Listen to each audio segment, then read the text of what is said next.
My wife forgot my 50th birthday. She asked for $25K for her brother. I sent $1. I canceled her cards. Then detectives knocked on the door with a photo of her covered in fake bruises. I just pointed to the open folder on my desk. And what they saw, I'm glad to have you here. Follow my story until the end and comment the city you're watching from so I can see how far my story has reached.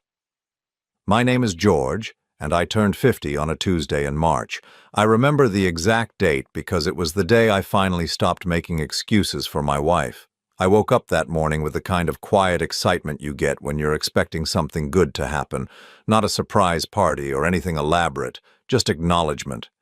Maybe Angela would have made my favorite coffee or left a card on the kitchen counter or even just said the words "Happy Birthday" when she saw me.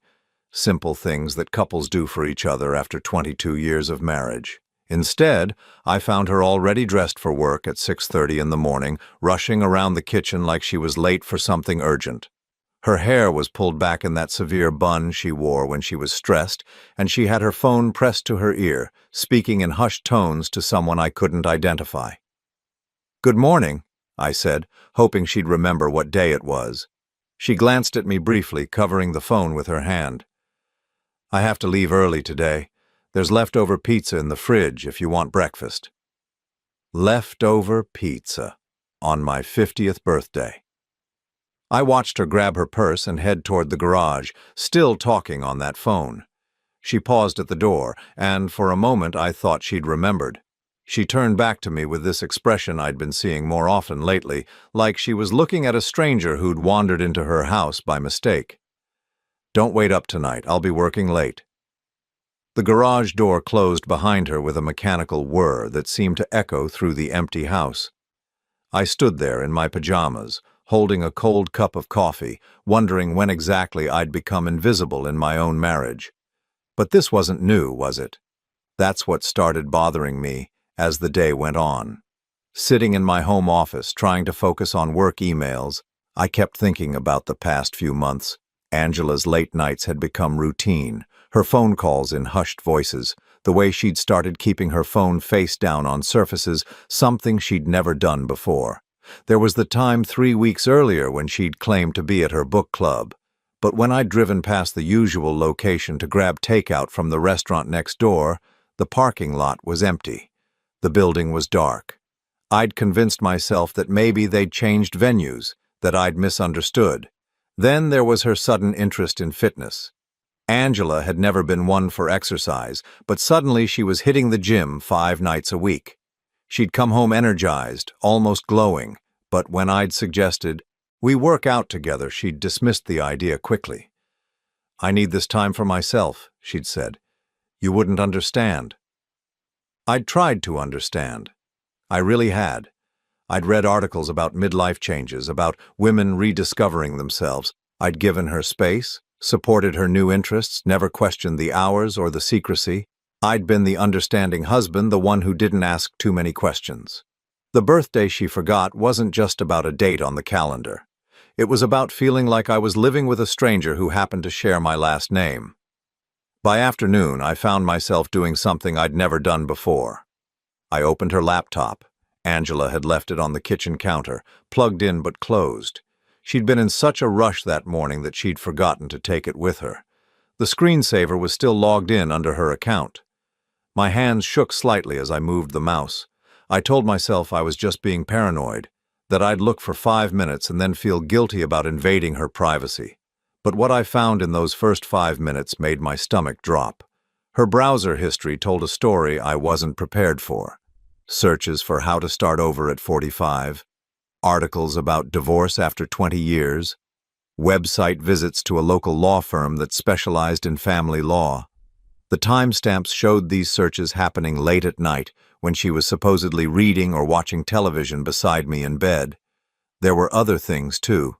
Email confirmations for restaurant reservations I'd never heard about, receipts for lingerie purchases that I'd never seen her wear, a saved map route to an address across town that meant nothing to me. I closed the laptop and walked away, my heart pounding so hard I could hear it in my ears. I sat on our back deck, staring at the garden Angela had planted when we first moved into this house 15 years ago. The roses were blooming, bright red against the green fence we'd painted together that first summer. Everything looked the same, but nothing felt real anymore. When Angela came home that night, it was past 10 o'clock. I was reading in the living room, pretending to be absorbed in a book I couldn't remember the title of. She walked through the front door like it was any other day, kicking off her heels and dropping her purse on the hallway table. "How was your day?" she asked, the same question she'd asked 1,000 times before.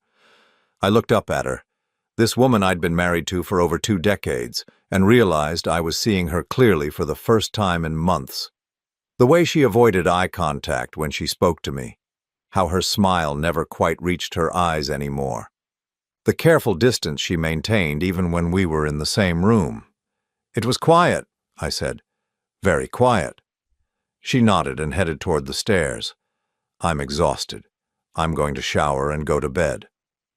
I listened to her footsteps on the stairs, the sound of the bathroom door closing, the rush of water through the pipes.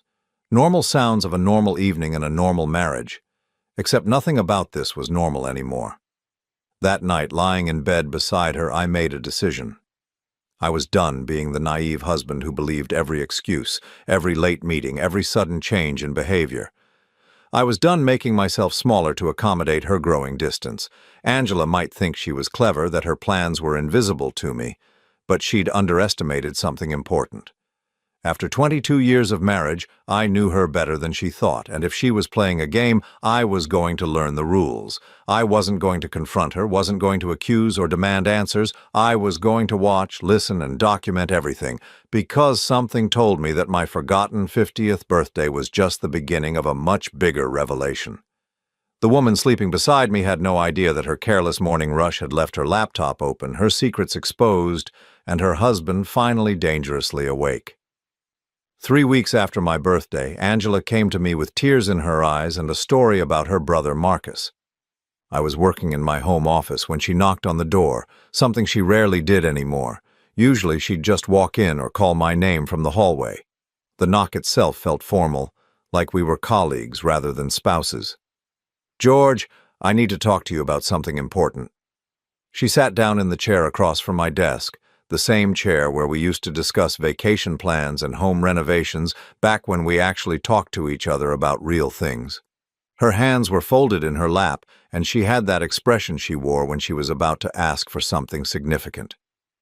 "It's about Marcus," she said, her voice catching slightly. "He's in trouble." Marcus. Her younger brother, who lived somewhere in Colorado, doing something with computers. I'd met him exactly twice in our entire marriage, both times at family reunions, where he'd spent most of his time on his phone, barely acknowledging anyone. Angela rarely talked about him, and when she did, it was usually to complain about how irresponsible he was with money. "What kind of trouble?" I asked, though something in her tone already had me on alert. The tears started then, just enough to make her eyes glassy without actually spilling over. "He was in an accident, George, a bad one. He needs surgery, and his insurance won't cover it all. The doctors are saying if he doesn't get this operation soon, he could have permanent damage to his spine." I leaned back in my chair, watching her face carefully. In 22 years of marriage, I'd seen Angela cry maybe a dozen times, and never over her brother. She'd always described their relationship as distant but cordial. When their mother had died 3 years ago, Angela had been more irritated by the logistics of the funeral than emotionally affected. "How much does he need?" I asked. $25,000. She said it quickly, like she wanted to get the number out before I could object. "I know it's a lot, George, but he's family. He doesn't have anyone else to ask." $25,000. The exact amount delivered with practiced precision. I'd been doing my homework since the birthday incident. Those late-night browser searches, the mysterious phone calls, the new clothes and gym memberships. I'd started paying attention in ways I never had before, and Angela had become predictable in her unpredictability. "When did this happen?" I asked. 2 days ago. He's been in the hospital since Monday night." Monday night. I remembered Monday night clearly because Angela had come home late again, claiming she'd been at dinner with her friend Sarah. When I'd casually asked about Sarah the next morning, Angela had been vague about details, changing the subject quickly. "Have you talked to the hospital directly?" I continued, keeping my voice neutral. "Sometimes they have payment plans or financial assistance programs." Angela's jaw tightened slightly just for a second, but I caught it. "Marcus already looked into all that. This is the only option, George. Time is critical." I nodded thoughtfully as if I was genuinely considering the request. "What's the name of the hospital? I might be able to make some calls, see if there are other resources available." "St. Mary's Regional Medical Center." She said it without hesitation, like she'd rehearsed it. "In which city?" A pause. Just half a second, but long enough for me to notice. "Denver. The main one in Denver." I made a note on a piece of paper, watching as relief flickered across her face. She thought I was buying the story. "Let me think about this," I said. "25,000 is a significant amount. I'll need to look at our finances, maybe move some investments around." Angela stood up quickly, smoothing down her skirt. "Of course, I understand, but George, please don't take too long. Every day matters with spinal injuries." After she left, I sat staring at that piece of paper. St. Mary's Regional Medical Center, Denver. I opened my laptop and did what any concerned brother-in-law would do. I called the hospital. "I'm calling to check on a patient," I told the receptionist. "Marcus Wheeler. He was admitted Monday night after an accident." There was a pause while she searched. "I'm sorry, sir, but we don't have any patient by that name currently admitted or recently discharged. Could you check again? Marcus Wheeler, Wheeler. He would have been brought in Monday evening, possibly Tuesday morning." Another pause. "No, sir, no Marcus Wheeler in our system." I thanked her and hung up. Then I called 2 other major hospitals in Denver. Same result, no Marcus Wheeler, no recent accident victims matching his description. The lie was so clean, so complete that I almost admired the audacity of it. But I wasn't done with my investigation. Over the next 2 days, while Angela grew increasingly anxious about my decision, I made more calls. I contacted the insurance company Marcus supposedly worked for, claiming to be updating emergency contact information. They had no employee by that name. I checked public records for recent accidents in the Denver area. Nothing matched Angela's story. Most telling of all, I called Marcus himself. I found his number in Angela's old address book, buried in a drawer she probably thought I'd never look in. When he answered, he sounded perfectly healthy, completely confused by my concern about his accident. "Accident," he said. "George, what are you talking about? I haven't been in any accident. I'm fine. I'm actually calling you from work right now." "Angela told me you were in the hospital. Something about needing surgery for spinal injuries." A long silence. "George, I haven't talked to Angela in 6 months, not since Christmas, and I've never needed any kind of surgery. Are you sure she said it was me?" I hung up without explaining, my hands shaking with rage. $25,000 for a fictional emergency involving a brother who was sitting safely in his office, completely unaware he was supposed to be fighting for his life in a hospital that had never heard of him. That evening, Angela asked about my decision. She was sitting at the kitchen counter, picking at a salad she'd barely touched, trying to look casual while watching my every expression. "I've thought about it," I said, pulling out my phone, "and I want to help Marcus." Her face lit up with what looked like genuine relief. "Thank you, George. I knew you'd understand. Family has to stick together." I opened my banking app and began transferring money. Angela leaned forward, trying to see the screen. "I'm sending it to Marcus directly," I said. "What's his account information?" The relief on her face flickered. "Actually, he asked me to handle it for him. He's still pretty medicated from the pain, you know. It's hard for him to focus on financial things right now." "Of course," I said. "That makes sense." I finished the transfer and showed her the screen. Angela looked at it, and for just a moment her mask slipped. Confusion, then anger, then a forced smile. $1? She said, her voice carefully controlled. "That's right, $1. She stared at me, and I stared back. The silence stretched between us like a bridge neither of us wanted to cross first. "George, this isn't funny.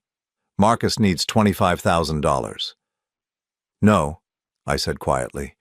"Marcus doesn't need anything. Marcus is sitting in his office in Colorado, perfectly healthy, wondering why his brother-in-law called asking about an accident that never happened." The color drained from Angela's face. For a moment she looked exactly like what she was, someone who'd been caught in a lie so elaborate that she'd forgotten to check if the foundation was solid. But Angela had always been quick to recover. She straightened her shoulders and shifted tactics. "You called Marcus? George, how could you? He specifically asked me not to worry the family until after the surgery. Now you've upset him for nothing."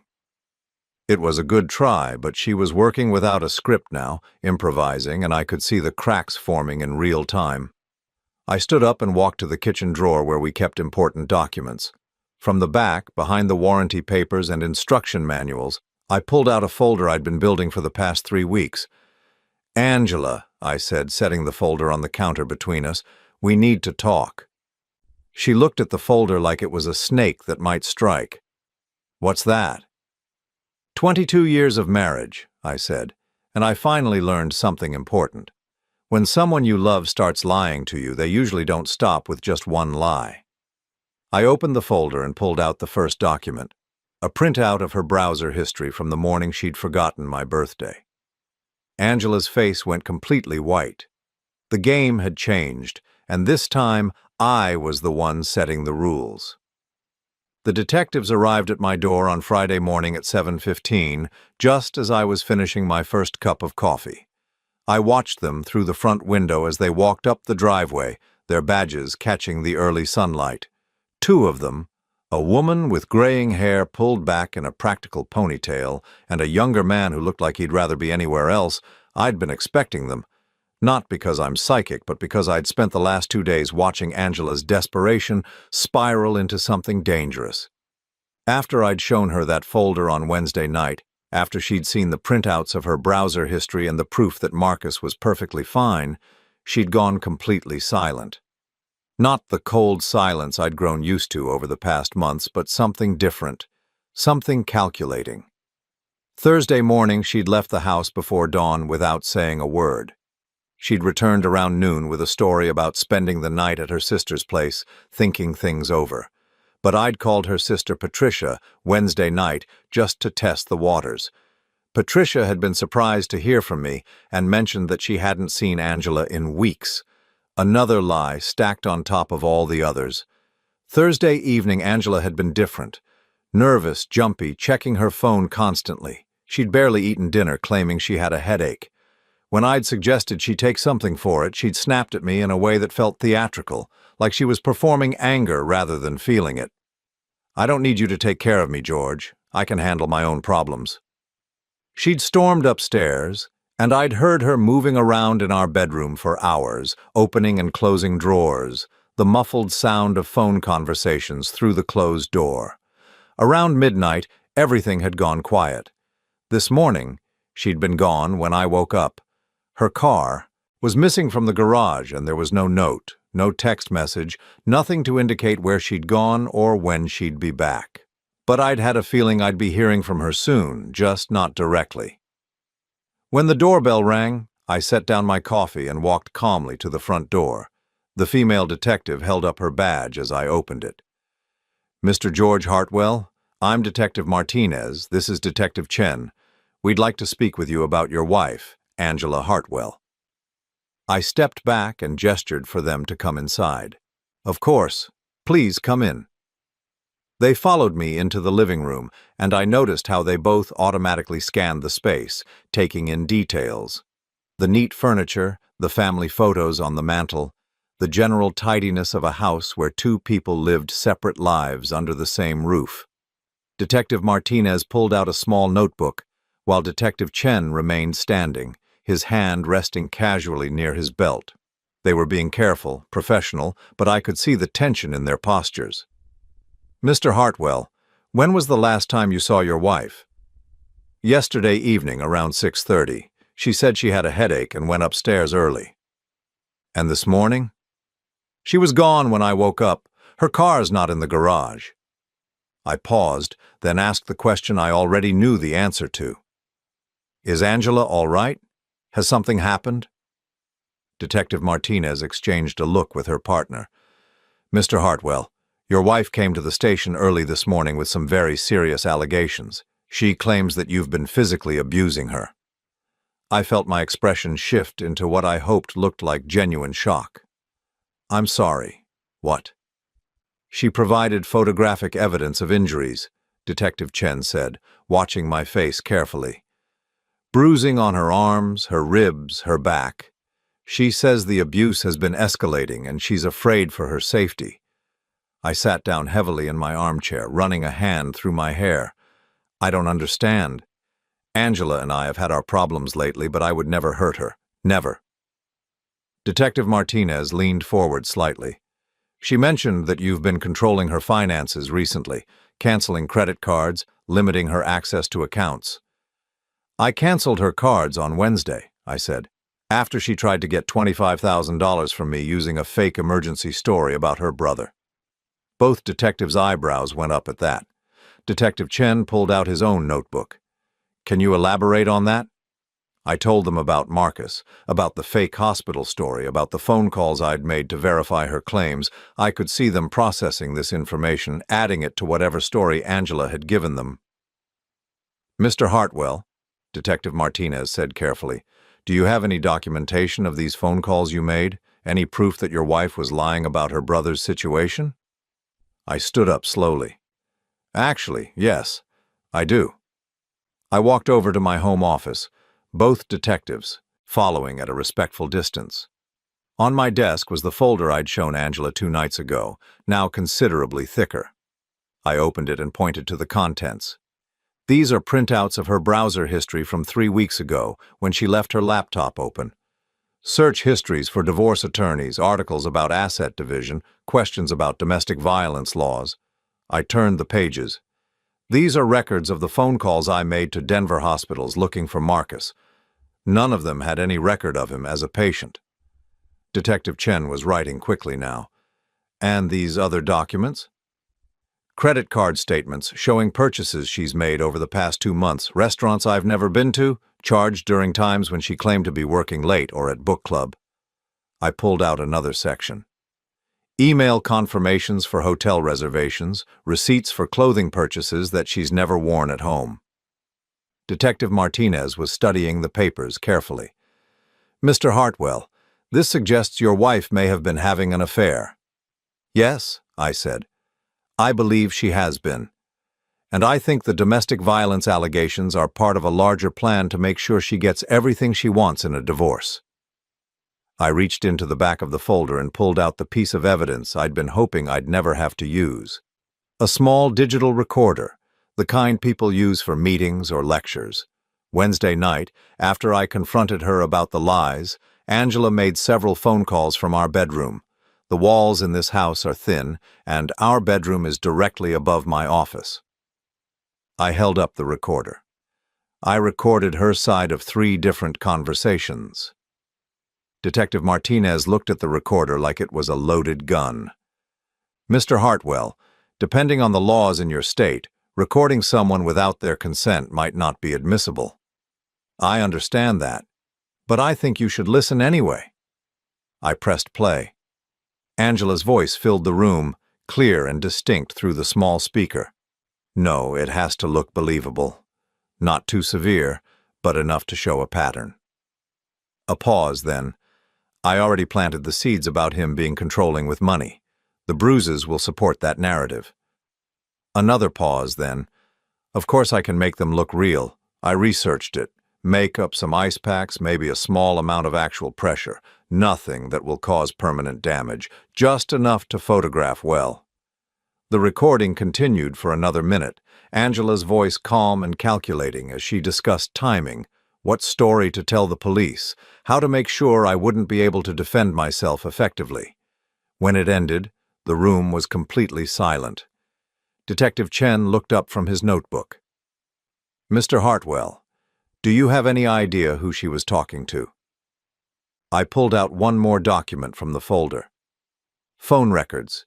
She's been calling this number regularly for the past 3 months. I pointed to a highlighted number. It belongs to David Morrison. I looked him up online. He's a personal trainer at the gym where Angela claims to have been working out. Detective Martinez was studying the phone records. And you believe Mr. Morrison is involved in this plan? I believe Angela is having an affair with him, and I believe he's been helping her plan this entire scenario. The fake emergency with Marcus was probably meant to give them enough money to disappear together. When that didn't work, they moved to plan B. I walked back over to the folder and pulled out the final piece of evidence, printed screenshots from social media that I'd spent hours tracking down. David Morrison's Instagram account. If you look at the timestamps on these posts, you'll see that he's been at the same locations as Angela on multiple occasions when she claimed to be working late or at book club. I spread out several photos. This one was taken at a restaurant downtown last Tuesday. Angela told me she was working on a big project that night. Detective Chen was examining the photos closely. These could be coincidence. Maybe. But look at this one. I pointed to a photo of David at what appeared to be a hotel pool. This was posted 3 weeks ago. Same day Angela claimed she was at an all-day seminar for work, and if you look carefully at the reflection in his sunglasses, you can see someone taking the photo. Someone with long blonde hair wearing a red dress that I've seen in Angela's closet. Both detectives were silent for a long moment, studying all the evidence spread across my desk. I could see them reassessing everything, recalculating the story they'd come here to investigate. Finally, Detective Martinez closed her notebook. Mr. Hartwell, we're going to need to take this evidence with us. We'll also need you to come down to the station to give a formal statement. Of course. And Mr. Hartwell? Detective Chen looked up from the folder. The bruises on your wife's body, in the photographs she provided to us this morning, they're extensive. If what you're suggesting is true, she would have had to inflict significant pain on herself to create them. I thought about the woman who had spent months planning elaborate lies, who had researched divorce laws and domestic violence procedures, who had created an entirely fictional emergency involving her own brother just to steal $25,000 from the man who loved her. Detective, I said quietly, I think you're underestimating what Angela is willing to do to get what she wants. As we prepared to leave for the police station, I took one last look around my home office. The folder that had started as a way to understand my wife's strange behavior had become the evidence that would expose her as someone I'd never really known at all. Angela had made one critical mistake in her planning. She'd assumed I was still the naive, trusting husband who would never question her stories, never dig deeper than the surface of her lies. But that husband had died on his 50th birthday when his wife forgot he existed. The man she was trying to frame was someone entirely different. The police station smelled like burnt coffee and industrial cleaning solution. Detective Martinez led me through a maze of desks and filing cabinets to a small interview room that felt more like a therapist's office than an interrogation chamber. 2 comfortable chairs, a small table, and a recording device that she turned on with practiced efficiency. This is just for documentation purposes, she explained. Everything you tell us will be part of the official record. I'd brought the expanded folder with me, now thick enough to require a rubber band to keep it closed. Over the past week, since I'd first confronted Angela about the fake emergency, I'd been methodically documenting everything I could find. What had started as a husband's desperate attempt to understand his wife's behavior had become something that felt more like a forensic investigation. Mr. Hartwell, let's start with the timeline, Detective Chen said, settling into his chair with a fresh notebook. When did you first suspect your wife was being dishonest with you? I thought back to that Tuesday morning, 3 weeks ago, when Angela had rushed out of the house without acknowledging my birthday. It seemed like such a small thing now compared to everything that had followed. The signs were there for months, I said, but I didn't start paying real attention until my birthday, March 22nd. She'd been acting strangely for weeks before that, but I'd been making excuses for her behavior. I opened the folder and pulled out a printed calendar I'd created, marking significant dates with different colored highlighter. Yellow marks are days when Angela claimed to be working late. Green marks are supposed book club meetings. Blue marks are gym visits. Red marks are days when her behavior was particularly unusual or when I caught her in obvious lies. Detective Martinez leaned forward to study the calendar. The pattern was immediately obvious, even to someone seeing it for the first time. Clusters of colored marks that intensified over the past 3 months, with red marks appearing more and more frequently. This level of documentation suggests you were already suspicious, Detective Chen observed. Were you planning to divorce your wife? No, I said honestly. I was trying to save my marriage. I thought if I could understand what was happening, maybe we could work through it. I never imagined it would lead to this. I pulled out a section of documents I'd compiled just that morning after the detectives had left my house.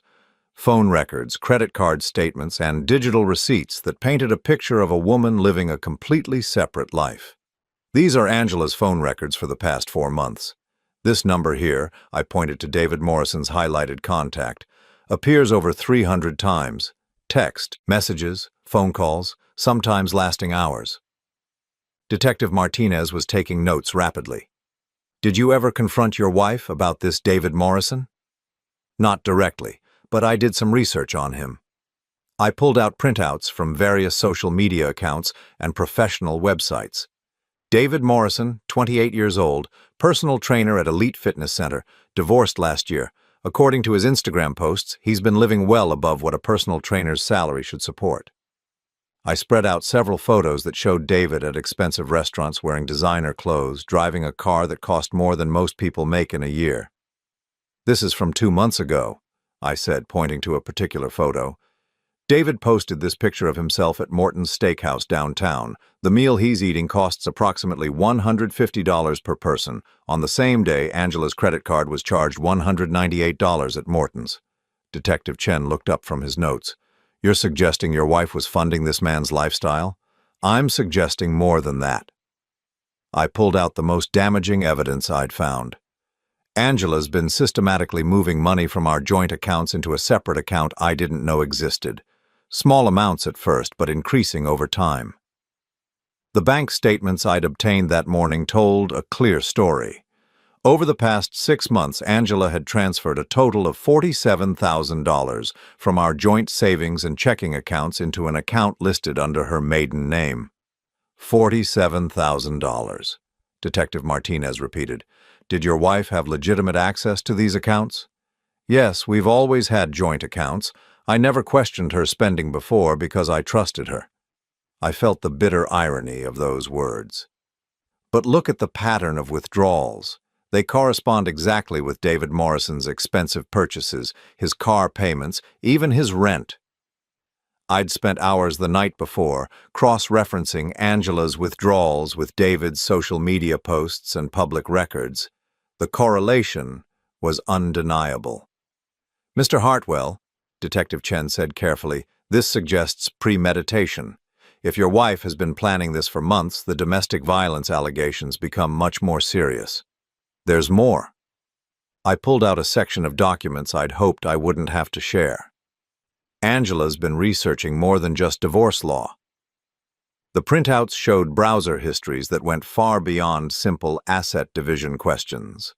Angela had been studying domestic violence statutes, researching how much evidence was typically required for restraining orders, reading articles about how abuse victims were treated by law enforcement.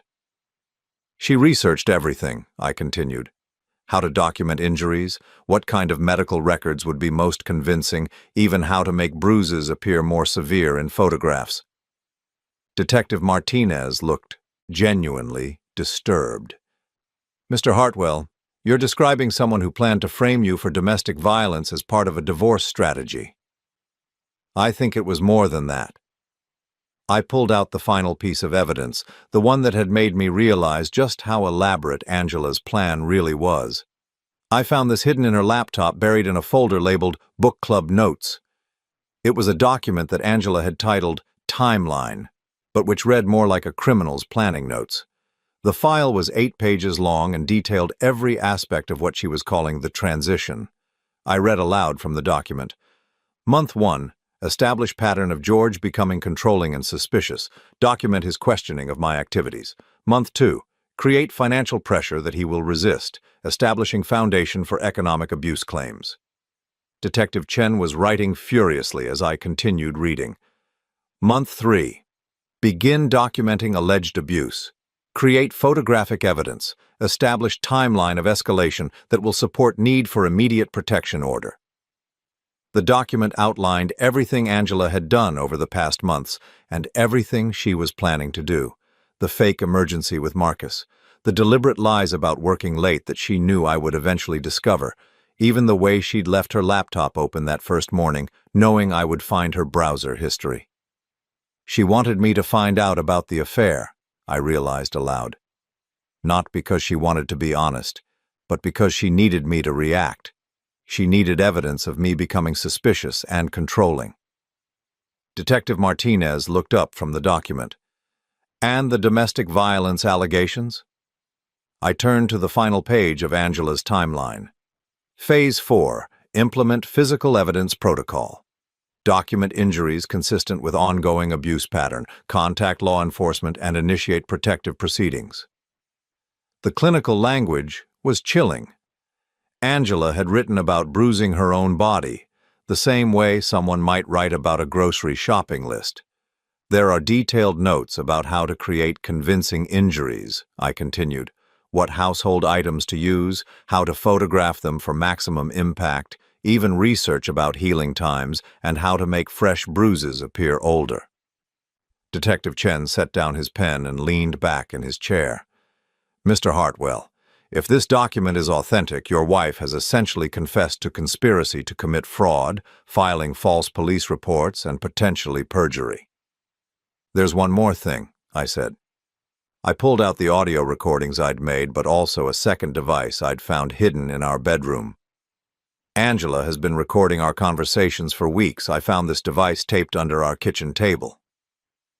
The small recording device was professional quality, the kind used for surveillance. When I'd discovered it 2 days ago, it had contained hours of audio files of our daily conversations, edited and compiled in a way that made me sound controlling, possessive, and prone to anger. She's been creating an audio record that supports her claims, I explained. Conversations taken out of context, edited to remove her provocative comments and leave only my responses. Detective Martinez was studying the device. Mr. Hartwell, this level of planning and deception suggests your wife may have done something like this before. That thought had occurred to me as well. I'd started researching Angela's past relationships, the ones from before we'd met. It was difficult to find information, but what I'd discovered was troubling. Angela was married once before, when she was 22. Brief marriage that ended in a contentious divorce. Her first husband claimed she'd falsely accused him of financial impropriety. I pulled out public records I'd obtained. The charges were eventually dropped, but the divorce settlement was heavily in Angela's favor. The room fell silent as the implications of this information settled in. She's done this before, Detective Chen said. It wasn't a question. I think Angela has been perfecting this strategy for years, learning what works, what doesn't, how to be more convincing each time. I looked at the folder spread across the table, all the evidence of a woman I'd thought I knew but who had been living as a complete stranger under my roof. The woman who came to you this morning with bruises and tears, claiming to be a victim of domestic violence, that's not my wife. That's a performance she's been rehearsing for months. Detective Martinez gathered the documents together. Mr. Hartwell, we're going to need to bring your wife back in for additional questioning. Based on what you've shown us, we have grounds to investigate her for filing a false police report at minimum. What happens now? I asked. Now we verify everything you've told us. We'll contact the hospitals, check your phone records, interview David Morrison. Detective Chen stood up. And we'll take a much closer look at those photographs your wife provided this morning. As we prepared to leave the interview room, Detective Martinez turned to me with a question that had probably been bothering her since she'd first seen my folder. Mr. Hartwell, why didn't you confront your wife directly when you first discovered the affair? Most people would have demanded answers, threatened divorce. Instead, you spent weeks documenting everything in secret. I thought about that for a moment. Because I knew Angela well enough to understand that she was planning something, I just didn't know what. If I'd confronted her too early, she would have adjusted her strategy. I needed to see the whole plan before I could defend myself against it. The irony wasn't lost on me. In trying to destroy me, Angela had taught me exactly how dangerous she really was. And in trying to be thorough, she'd documented her own crimes so completely that she'd made my defense effortless. Walking out of the police station that afternoon, I realized that the woman I'd been married to for 22 years had never actually existed. The real Angela was someone far more calculating, far more cruel, and far more capable of destruction than I'd ever imagined. But she'd made one critical error in her planning. She'd underestimated the man she was trying to frame. The confrontation happened in the same police station interview room where I'd spent the afternoon laying out the evidence of Angela's deception. Detective Martinez had called me at home around 6 o'clock that evening, asking if I could come back in. They'd brought Angela in for additional questioning, and things had taken an unexpected turn. "She's asking to speak with you," Detective Martinez explained as we walked through the station corridors. "We've presented her with the evidence you provided, and she's claiming there are things we don't understand about your relationship." I wasn't surprised. Angela had always been skilled at shifting narratives when her original story started to fall apart. What surprised me was that she thought this strategy would still work now that her entire elaborate plan had been exposed. "Has she been arrested?" I asked. "Not yet. We're still investigating, but the evidence you provided raises serious questions about the validity of her domestic violence claims." Detective Chen joined us as we approached the interview room. "She's been very insistent that you're manipulating the situation somehow." Through the small window in the door, I could see Angela sitting at the same table where I'd spread out my folder hours earlier. But this wasn't the composed, calculating woman who had tried to steal $25,000 from me just days ago. Her hair was disheveled, her makeup smeared, and she was clutching a tissue like it was a lifeline. When I entered the room, her head snapped up, and for just a moment I saw something in her eyes I'd never seen before. Fear, real, genuine fear that she might not be able to talk her way out of this situation. "George," she said, her voice breaking slightly, "thank God you're here. These people don't understand what's been happening between us." I sat down across from her. The same position we'd been in just days ago when she'd told me about Marcus's fake emergency. But this time, the detectives remained in the room, and there was a recording device on the table between us. "Angela," I said calmly, "they showed me the photographs of your injuries. They look very painful." She nodded eagerly, seeing this as validation.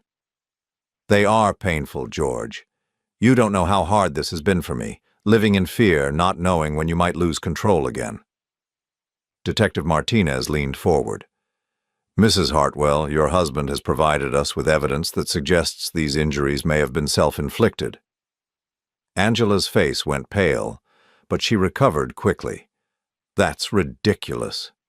George has always been manipulative, but I never thought he'd go this far." She turned to me with what looked like genuine anguish. "How could you make them think I would hurt myself? How could you be so cruel?" It was a masterful performance, even now. If I hadn't spent weeks documenting her lies, if I hadn't seen the timeline document where she'd planned this exact scenario, I might have been tempted to doubt my own conclusions. "Angela," I said quietly, "they found your planning document, the one where you outlined everything you were going to do, including how to create convincing photographic evidence of abuse." She blinked rapidly, and I watched her mind racing, trying to figure out how to explain away something so damning.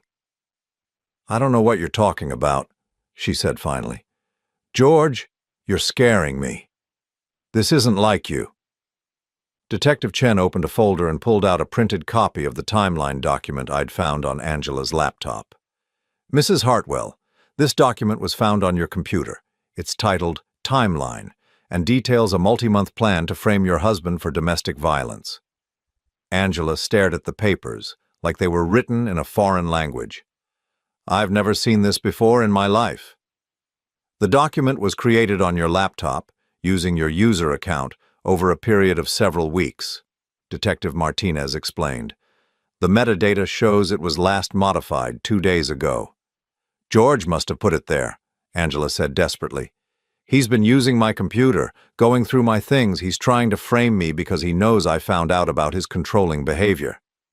I felt something inside me shift as I listened to her lie so effortlessly, even when confronted with irrefutable evidence. This wasn't desperation anymore.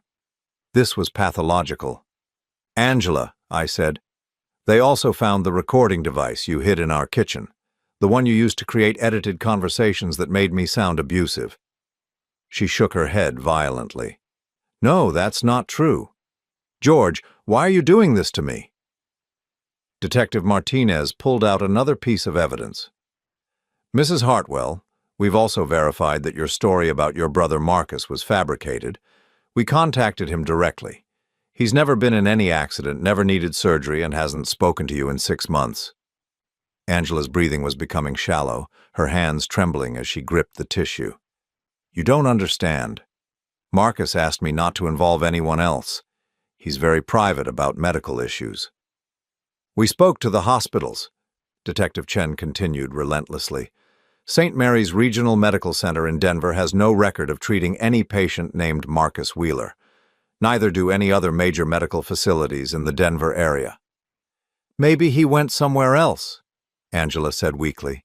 Maybe I got the hospital name wrong. I watched as her entire fabricated world collapsed around her. Every lie she'd told, every manipulation she'd attempted, was being systematically dismantled by simple fact-checking that she'd somehow convinced herself wouldn't happen.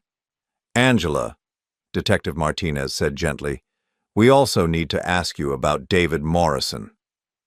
The mention of David's name hit Angela like a physical blow. Her face went completely white, and she actually swayed in her chair. I don't know who that is, she whispered. Detective Chen consulted his notes. Mr. Morrison is a personal trainer at Elite Fitness Center. Your phone records show over 300 communications with him over the past 4 months. Your credit card statements show you've spent thousands of dollars on meals and activities that correspond with his social media posts. George is lying about that too, Angela said, but her voice had lost all conviction. He's making up evidence to destroy me. I pulled out my phone and opened David Morrison's Instagram account. Angela, this photo was posted 3 days ago. It shows David at the Marriott Hotel downtown, the same hotel where you claimed to be attending a work seminar when you asked me to cover the cost. She glanced at the phone screen, then looked away quickly. That's a coincidence. And this one? I scrolled to another photo. David posted this yesterday morning. He's wearing a watch that I recognize because I watched you buy it online 2 weeks ago. A Rolex that cost $8,000, charged to our joint credit card. Angela stared at the photo for a long moment, and I could see something breaking inside her. The carefully constructed lies, the elaborate planning, the months of manipulation, all of it crumbling because she'd been sloppy with details. He said it would work, she whispered so quietly I almost didn't hear her. Detective Martinez leaned forward. Who said what would work, Mrs. Hartwell?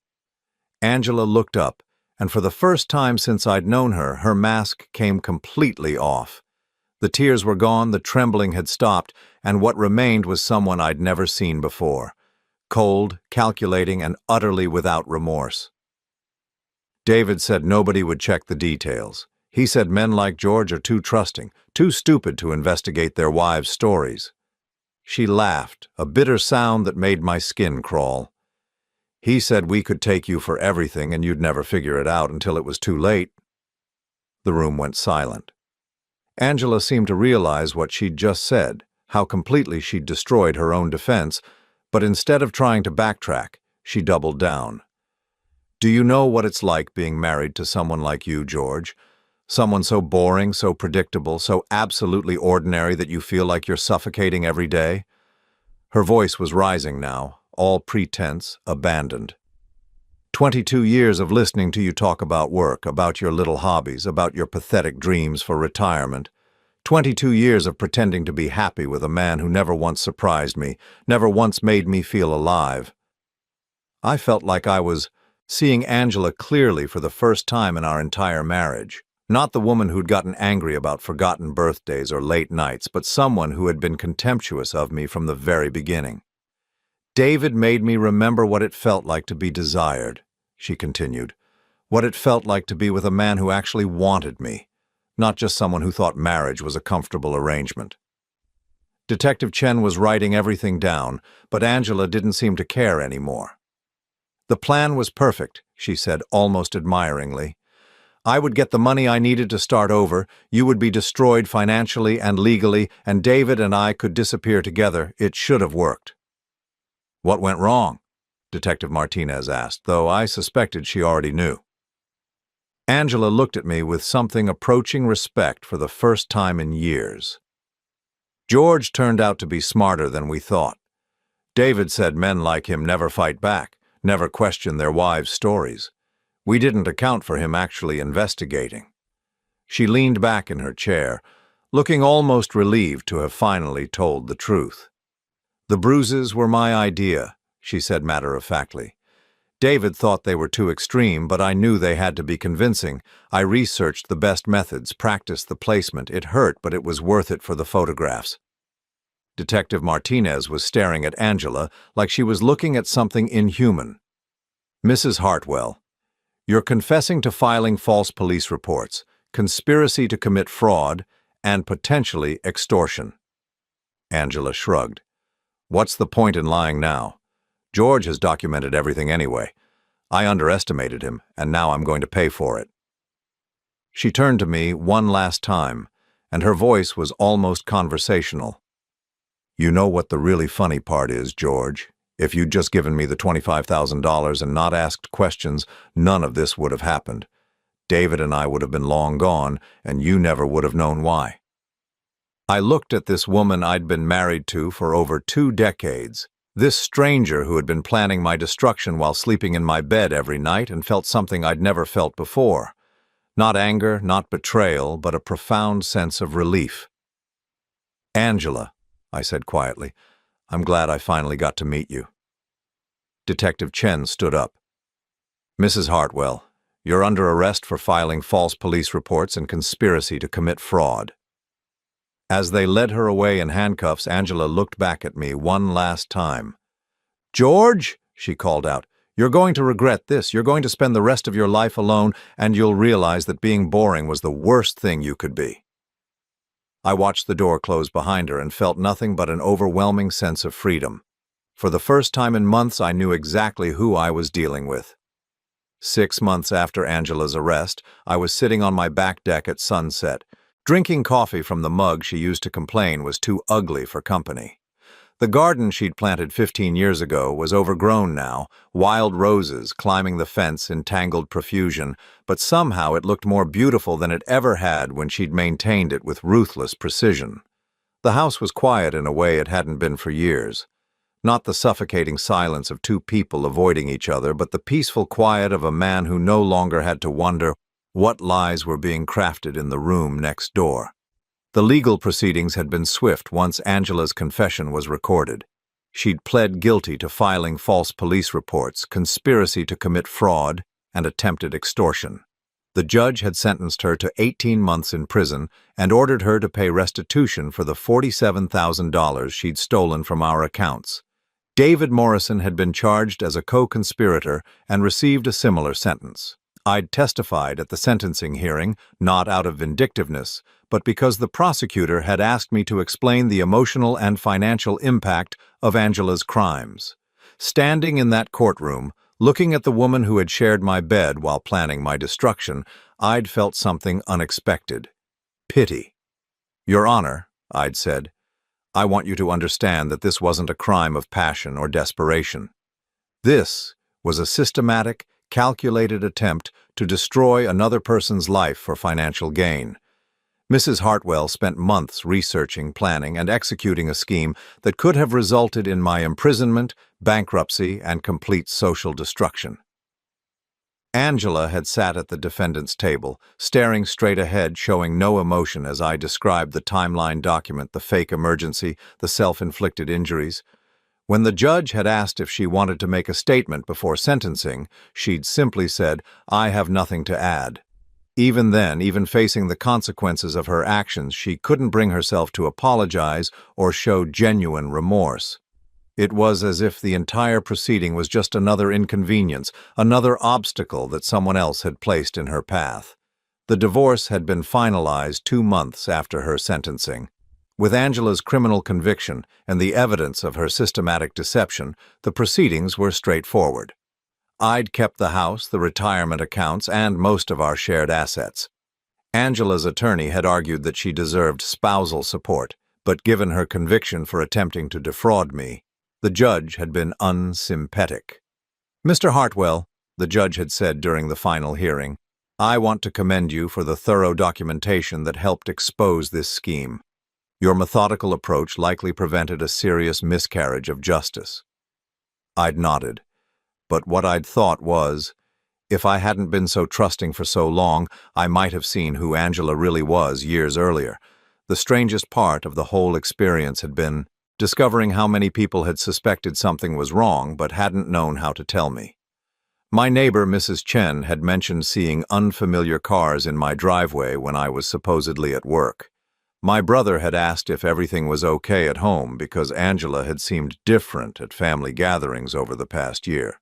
"She was always polite," he'd told me after the trial, "but there was something cold about it, like she was acting the part of your wife instead of actually being your wife."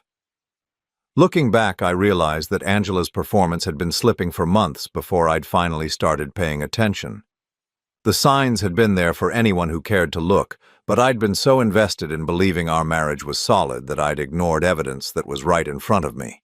The hardest part hadn't been the betrayal itself, but accepting how completely I'd misunderstood the woman I'd lived with for over 2 decades. Every memory from our marriage was now suspect. Had she ever actually loved me? Or had I always been just a means to an end? Had there been other schemes, other lies that I'd never discovered? I'd found a therapist, Dr. Sarah Williams, who specialized in helping people recover from manipulative relationships. Our sessions had been illuminating in ways that were sometimes painful. "George," she'd said during one of our early meetings, "you keep talking about how you should have seen the signs earlier, but the signs you're describing, the emotional distance, the secretiveness, the lying, these aren't normal relationship problems that you failed to address. These are symptoms of someone with a serious personality disorder." She'd explained that people like Angela were skilled at creating what she called manufactured intimacy. Relationships that felt real but were actually carefully constructed performances designed to serve the manipulator's needs. "You weren't naive or stupid," Dr. Williams had told me. "You were dealing with someone who had spent years perfecting the art of deception. Most people in your situation would have been equally deceived."